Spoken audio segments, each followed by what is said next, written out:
He can have sex with a stranger and feel nothing. Women get too attached. But beneath the surface lies a truth that's less about gender. You're watching Talk Raw with AI couple, Sophia and James.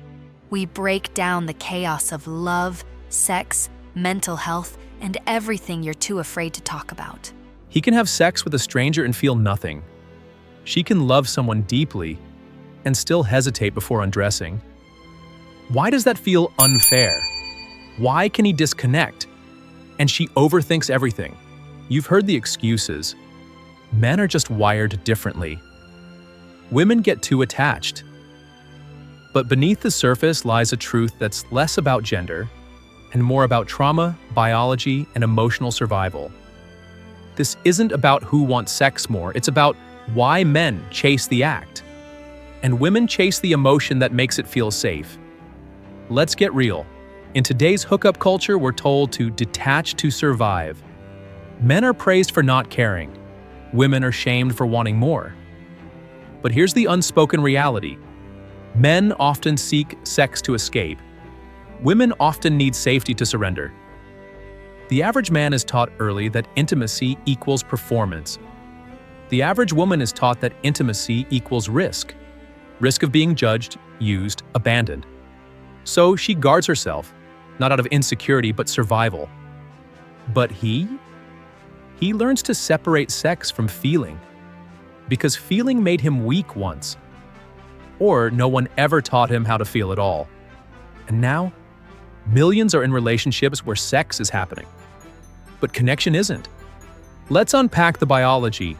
The Journal of Neurophysiology found that during sex, women release significantly more oxytocin, the bonding hormone. Men release it too, but testosterone blunts its emotional effect. In short, women's bodies are wired to connect during sex. Men's bodies are wired to climax. But it goes deeper than hormones. A study in the archives of sexual behavior revealed that men are more likely to seek sex to cope with stress, boredom, or validation, while women seek sex most when they feel emotionally connected, seen, and secure. It's not that men feel less. It's that most were never taught how to feel safely, without shame or silence. And many women, they've been taught that their body is dangerous. That desire makes them easy. So trust becomes the gatekeeper, not because they don't want sex, but because they want to feel safe in it. Here's a shift. Men use sex to feel close. Women need closeness to enjoy sex. This might sting. If you're a man who needs sex to feel connected, but you're not creating emotional safety, you're using sex to avoid your own emptiness.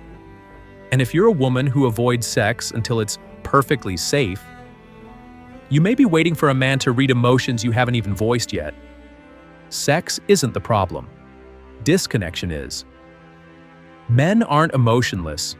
They're emotionally starved and trained to pretend they're full. Women aren't slow. They're scanning for signs that say, "You won't hurt me once I open." You want better intimacy? Then both of you need to stop outsourcing your healing to the bedroom. Because if sex is the only place you feel close, you're not in love. You're in survival mode, mistaking chemistry for connection. So let's redefine safe sex. Not just protection from disease, but protection from disconnection. Men, your desire is not broken. But until you connect emotionally, you'll confuse climax with closeness. Women, your caution is not fear. It's wisdom from generations of emotional survival. But healing starts when we stop blaming each other's wiring and start learning each other's wounds. Sex isn't dirty, but using it to avoid intimacy is. This is Talk Raw. No shame, just the truth. And if this helped you see something clearer or feel something deeper, like subscribe and share this with someone who needs it. Your healing could help someone else too. And drop your story or struggle below. We're here to talk raw about it.